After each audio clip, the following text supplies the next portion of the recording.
Okay, let me just. Okay, recording. So, can you guys hear me? Yes. Yes O- po. Okay, so I will finish Charles' feedback first, and then we will start. Oh, again, Lizette. I hope your connection is okay now. So, Yeah, um, so far it's good. awesome. So, again, Charles, where was I? Okay, where was I? I forgot. But again, going back, just one thing that I really wanted, like I've noticed, I know that this was a quite a surprise interview, but um in terms of how to answer questions that you're really not sure of, like in terms of tools, because this is a tech VA, again, just try to find ways in order, even if you don't have the actual experience for that tool, but you have previous experience that might be related to that tool, then you can use that. Always remember to use like, I don't really have an experience to that tool, but I've tried this tool maybe, and I know that the functionality and the things that are like capabilities of the tool is almost the same with what you just mentioned. So I'm pretty sure that I can cope up with that or I can handle that, something like that. Because I've used that many times. It's not that when I jump into virtual assistant, I know everything. There's a lot of things that I learned along the way. And then once I encounter, like for example, I'm doing an email marketing kind of campaigns. So I had experience with MailChimp, but I don't have other experience with Flowdesk or other kind of platform. But I know that they're also for email marketing. So when I answer that question, I just mentioned that I have experience for this task using different tool, but not that specific tool. But I know that I can handle the tool because I have experience with the tasks. So you can do it like that. And the other thing that I want you to also prepare is, of course, your technology. This is for everyone. Always prepare the positions of your camera. So your face should be seen and in the screen. Okay. And always make sure that your microphone are working. So do a tech check before you jump into the interview, because since I am handling this, I have an VA agency. I interview people. So when I interview people, there are times that it's during the interview, it's the time that they check their headphone. They're like, hello, hello, can you hear me, something like that. It's really not good, especially I am just a Filipino, so I understand and it's okay. But if you are really interviewing a real client for your whatever applications you have sent, it is always important to check your technology first, the positions of your camera, the positions, make sure it's clear. Today, since it's nighttime, usually we work at night. So the lights are, you have to make sure that you have enough light. If you can see my setup right now, I have a ring light in front of me just to have the light and you can see my face. So, but behind me, it's all black. So that kind of setup. Now, the next thing that I really wanted to mention is making sure that once we jump into the interview, we are professionally ready. When I say professionally ready, make sure that you have your game face on. No, because you will be answering questions, and this is a client. This is not just a friend that you have to chat and do some chit chat something. So you have to, because you will be selling your service, and when you are selling your service, you have to present it professionally. So that is one of the really thing that I've noticed to newbies, because I have handled newbies, and these are the key things that we are timid, we are shy, we don't know how to express ourselves. Sometimes communication is also a problem. We don't know how to express ourselves fluently in English, and that is okay. But you have to, that's why practice is important. So you have to be prepared before you jump in an interview. And then that's thing, I know that you can do that because this is a surprise interview. But in a real interview, make sure that you're 101% ready. And I know that I mentioned about 100% accuracy, that you've mentioned you can offer 100% accuracy. I understand that one. But I think we can always mention that just to manage your expectation, always mention that to the client. because we don't want them to assume that you are perfect. You can do everything 100%. So, especially if you're doing data research, lead gen, or something like that. Something like for me, for example, they will say, hey, can you do this and that? So I always mention that just to manage your expectation, doing this would take me time, and there might be some things that might be missed out, but I always make sure that I triple check my work before I submit my output to you. So in that way, you are not telling them that you can do it 100%, but you are giving them an assurance that you will triple check the files before you submit it to them. So that is something that you really have to mention. So aside from that, I'm all good because this is just a practice, but I want you to apply that in the future interviews. Okay, so now we are ready for Lizette. So are you good, Lizette? Hi, yeah, I think I'm good now. Because what happened here is I tried to download an application like noise canceling app, Mm, and I'm not sure if it is a legit app because it makes my computer delay or lagging. a little lag, yeah. So I Okay, tried to turn off the application and so far it's working fine now. awesome. So Okay, yeah, so we hopefully can everything is good. restart from the beginning. Okay, so everyone, you can Yeah, be sure. unmute. Let's start. Hi, Lizette. How are you? I'm doing good. Thank you for asking. How are you, Sarah? I'm doing great. Thank you. So while I'm retrieving your file, can you please share or tell me more about yourself? Sure. My name is Lizette Cardino. I am 29 years old and I'm a customer support and technical support representative for more than 6 years. And I also have an experience working as a virtual assistant for a year and 9 months. And I started off my career as a virtual assistant a year and then 9 months ago with Viva, where I was assigned as a data analyst and a web researcher. In this position, I was assigned, as a data analyst, and my responsibility includes checking the database or the information entered in our system to make sure they're all accurate and verified. And if there were any errors, I'm also the one responsible in updating the file. So most of the information we need can be found online. So we are just using basic tools such as Microsoft Excel, Google Docs, and we are also using Slack as our communication tool. Mm-hmm. Well, for customer support and technical support, I've been in this industry, in BPO industry for 6 years or more than 6 years, and wherein I learned to become an expert when it comes to assisting customer concern. And this role also helped me to become a critical thinker in analyzing network problem issue and billing concern because some of the accounts I handled are more on financial accounts, US banks. And outside work, I'm a mom of 4 kids, 5 kids, sorry, Oh, 5 kids, and I love watching movies and listening to music. And if you will be asking my colleague, they would often describe me as organized and keen into details. I'm also good at teamwork because I love sharing ideas on how we can improve on our tasks. awesome. And yeah, that's it for me now. Thank you so much. That was great. So you have looks like quite an experience when it comes to customer service or even data analytics you've mentioned, correct? Yes, a data analyst. We call it data curator. Oh. That's the term they use in our Mhm. field.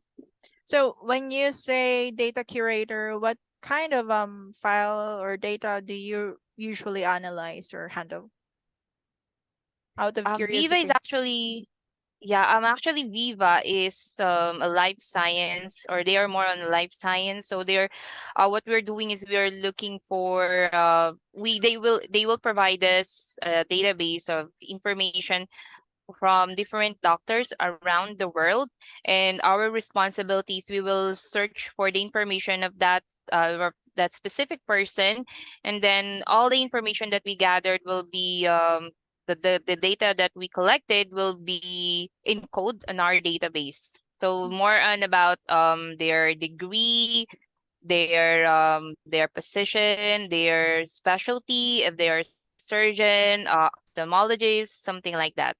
Okay. Do you have like a process in mind when when it comes to researching? Like, how do you find this data? Because I know that when you use personal information, for example, we use LinkedIn, right? Yes. But there are datas or info that are not available if you're not really using the paid account. But how do you like, do you have a process in mind when it comes to researching? Like, in terms of your, because for me, I don't really have a patience when it comes to researching infos. So, what is your like way for you to easily find info or something like that? Any just a snippet or whatever you can share. Right. In my position, we are just using public information. So Mm-hmm. we're not using any specific tools like company provided tools except for the Excel spreadsheet. So Mm-hmm. we are just using Google as our main researching tools. And Oh, most of the information can be found on LinkedIn. That is actually a very helpful tool for us because all of the information can easily be found there, the year they graduated. So the information needed are just all basics. Nothing special. In my department, we're just looking for the year when they actually graduated. The challenge is the namesakes. For example, the name of the doctor is John Lee. So you will be you will if you type John Lee in Google, the challenge is you will be given thousand of John Lee. So what you need to do, or what I do most of the time, is I will put the name of the person, the affiliation. For example, if that person is a cardiologist, so I will put that information there, and any hospital associated to that person, things that can be that can narrow down the way I search for the information of that specific person. awesome. So you mainly use Google Sheet for this or Excel, Microsoft Excel, Excel. yes. Excel. Okay. Yes. Understood. So you, in terms of working, because this position is an admin, and part of the admin task is to research. That is why I really wanted to dive into how you do your research. Because most of the time we just do Google search, but that's our workflow. We just use Google search. But the reason why we are Yes. hiring for someone with experience when it comes to research is to help us um streamline the process, at the same time make it a bit faster with what we're currently doing. So our Mm. goal here, the position is more of researching the owners for specific companies, giving or Mm. helping us maybe gathering all the informations that we need to know about them. And aside from that, if contact information is also very important. So you can call this as a lead generation or something, but basically you Yeah. are also doing research for this one. Do you have any experience to this, or can you share anything that you can suggest that would help us make things faster or something like that? And what would be your own process for this? Like any tips or anything that you can share? I've heard most of the time when I'm searching for job online, I always find this position, lead generation. Well, to be honest, I'm not really familiar on how this position works. Mm-hmm. Well, I'm actually a person with integrity, so if I don't know the thing or that position, I will specifically tell it to you straightforward. But one thing that is good about me is that I won't stop from there. I will make sure that I will do my own research and I'll get back to you with the information you need from me. While with my current role, I have explained that the way I do things or search for the information is I make sure that all for example, the name of the person, the affiliation, and details that is actually the specific details of that person. I'll use those information under Google. Then it's like keywords. I will use it like keywords. Then from there, I will be able to narrow down the um the way I search for the details. And of course I will match, because in our system we have like the person has a like a resume, but it's not like a specifically like a resume. Like you will be provided, this is the name of the person, this is the hospital they're working at, this is their specialty, this is how this is their if they are medic MD or PhD. So we will just match the details. Mhm. Then from there we can say that this is the person we're looking for. Actually, we're looking searching for 600 person a week. Oh. Maximum would be 900. Mhm. And I only got, it's very rare that I encounter error or Mhm. for my quality checks. Okay, that is great. Thank you so much for sharing. So, in terms of work schedule, what is your work setup? How many hours can you render in a week? I'm currently employed as a freelancer, so my schedule is flexible, but I can work. I'm available anytime, and I'm the one managing my schedule, so I'm good. I can do 40 hours a week. Oh, that's great. So you can still handle 40 hours with kids and work? Yes, I'm actually living with my relatives. So this is a small compound here in Makati. So I don't have any issue with when it comes to childcare, because I can always rely on my family, and they will be the one who will look after my kids. Awesome. That is good to hear. Thank you so much. And do you have questions for me so far? Well, when it comes to the agency itself, to be honest, I when I tried to do my portfolio, I use all the website you provided. Most of the website you gave me are all your VA website, the Wixie, and the I Can Help website. So I found I already have little information about the services, and I guess that's all good for me. Well, the only question I have is more about freelancing worlds. Well, I guess this is specifically Uh, questions for you, but yeah. is this still about the job or is it a different questions? Uh, yeah, different question. Like, because I'm really curious on how you managed to get there. So I guess that's not relevant. Okay, so we're not in the job setup. Okay, sorry. So, okay, I think that's the end of the job interview for Lizette. So just this is a feedback. So the whole interview was great. So I don't have any problem with your communication given that you have experience in in customer service. Okay, just a sec.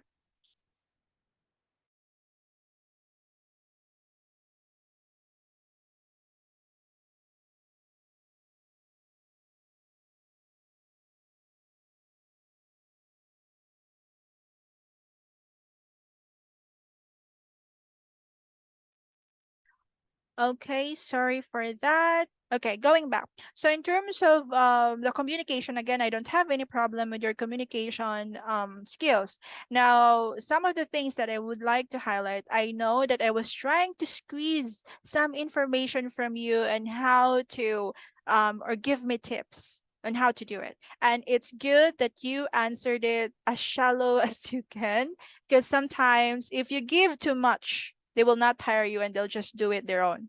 So what you can, I would suggest, like aside from what you've already like used in terms of answering, is that you may want to say like when I work with a client in this kind of task, what I do is I discuss this first with the client, or I discuss this first with my client and see what are their target, what are the clients or the maybe the subjects, the topics, the things that I have to research, and what would be the timeline, what are the key factors that they're looking for. And from there, I will be able to draft an outline or a workflow for myself on how I can streamline the process and give you or help you make things a bit faster than what you're doing right now. But if I am going to share with you some tips right now, I don't want it to be something that is just that came out of the blue but without any basis. So in that way, you're already showing your expertise that you don't just jump on that bandwagon without even examining what are the things that you're looking for. So that is one thing that I really wanted you to also apply in the future. And I really like that you did not answer my questions directly, because that is, I want everyone to remember, some of the clients tend to squeeze information out of you, but at the end, they will not hire you. They just wanted to get some information from you and maybe check if they can apply it on their own, or hire a cheaper VA to do it. So here's what I found from the VAs that I interviewed, and this is the workflow that she gave me. Can you do this?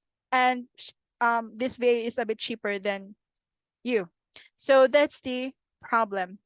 Now, the other thing that I really wanted to also specify is in terms of, maybe, I know that Google search is, because when you highlight that you only do Google search, the thing is they will feel like they can do it on their own. So if you are going to maybe showcase that you can do research job, you may want to mention that I have my own workflow, or we have a company workflow on how we can counter check or research the targets or subjects that we are looking for. And this is like proven effective, because based on my experience, I have very, very minimal errors when it comes to the data that I have collected. So in that way, you are not just showing basic task that you're doing. Because when you say Google search, it's just very basic. Google search is easy, LinkedIn is easy. But when you explain it in a way that it's systemized and it's like formulated with the company, it makes it a bit broader. It feels like you're using a system when you do it. And that is one of the things that you can explain. Now, the other thing that I wanted to also show is or explain is, aside from the tech issues that we have, because I do understand that one. I really want you to prepare on that end. Is the position of your camera. One of When I attend a sales training before, because I was a business development officer in the corporate world before I transitioned to the virtual industry. So one of the key things, because I always meet C-level people, even when I was in the corporate world. So when you do meetings, you can have like two fingers in here, just that's the distance from the end of your screen to your face, to the head or tip of your head. So that will give you like a full view of yourself, of your face out there, because it's always important that you are not just prepared technology wise, but you're also prepared in terms of presentation. And of course you have to wear whatever, because some of the people that I interviewed, it feels like they just woke up and jump in the interview, which is understandable because we work at night. But again, this is a client that you've been waiting for. You've been applying for a lot of job, and then you failed to prepare before you jump into the interview. So that is one thing that I really want you guys to always remember. And aside from that, I feel like you are good to go because you're already working as a VA. And I don't have anything. I think I'm good with everything that I just heard. So, as a general things that I really want to add, I know that I will start with Lizette's question because I was confused. I thought it was part of the mock-up interview or something. So, how I became where I am right now is, when I started, it was all of it was a part-time job when I started. So I was doing graphics because I love designing. So I was doing graphics at the same time I was handling my own business with my friends. And it was social media related kind of activity. And from there, I started learning about graphics and social media before I dive into virtual or general virtual assistant. And it took me, I think, 2 months before I got my full-time client. And while I was working full-time with this client, I was also working in the corporate, because the key thing here, especially for Vicky, you are still working in the corporate, do not resign if you don't have any stable job first. Okay. So because a lot of the newbies tend to just, I will resign because I saw that people are earning six figures in this field. I will resign in the corporate world because I'm only earning 20. So it's a big and a huge difference. I will just jump directly to freelancing. It's not that easy.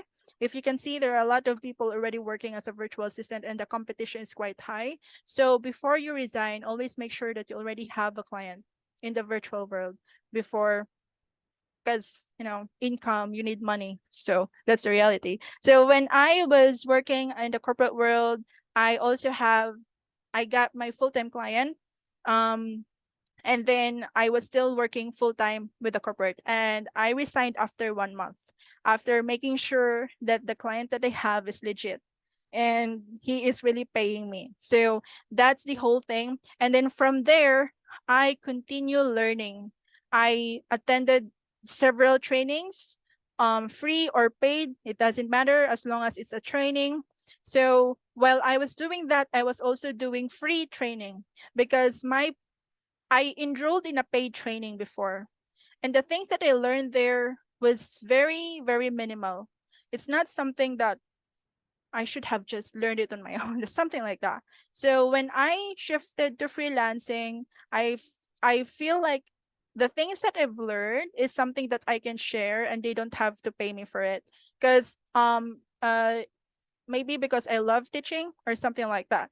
But one of the things is, while I was doing freelancing, now I was a full-time freelance. I am also studying currently in my doctorate degree. So I'm doing my dissertation. That's the last thing before I became a doctor or something like that. But I was studying and working, and I think one of the things why I like grew my client, in just 7 months I started earning six figures in that very quick span, because I like to discuss business strategies with clients, because I am a business management or business kind of degree. So that's aside from the job that I'm already doing for them. I started with admin, social media, all of these things. I love technology because I'm a BSIT graduate. So all of those things with the business combined, I feel like I was able to communicate with them, because that's very one of the things you need to learn, communication. If you have any ideas in mind, then share it with the client. If you have to speak up, because if you are just the yes ma'am, yes sir, they will feel like you are really an employee and you're just a staff. But if you share ideas with them, they will feel like you are their business partner. And that's actually one of the reason why I became a business partner with one of my clients. So um she has an agency and I became his business manager or something. So, and we hire VAs together before. And then I started my own agency and she was recruiting VAs from me. So it's a huge scenario or something like that. So there's a lot of opportunity for virtual assistant if you have the guts, you know how to communicate, and you can really excel through skills. Always learn to explore. So this last session, before we end, because this is our last session together, I want you to ask me questions, as many as you can, because I will be answering them right now. Um, so I want to make sure that when you start your freelancing journey, you are ready to take on this responsibility, because some of you are newbies. So let's get into it. If you have any questions or if there's anything that you wanted to, clarify or something. But before anything else, we have previous sessions that some of you weren't able to attend, but don't worry, you can review the videos that I recorded and it will be ready on the first week of December. So you can review it or rewatch if you missed any sessions. Okay, so do you have any questions or anything? I have a question. Sure. Um, what are actually the platform you're using when you're looking for a job? Like, do you have a specific site like Upwork, online jobs, or which site did you landed your first job My in first, virtual world? yep, my first job, I got it from online jobs page. I feel like online jobs is the platform for newbies or for people who wanted to start freelancing, just because there's a lot of job opening, and at the same time you just have to create your account and you can send without paying. Unlike with Upwork, when you send applications, there are limits because you have connections, right? So you have, if you max it out, you have to buy. And as a newbie, you Yes. don't have the fund to buy stuff.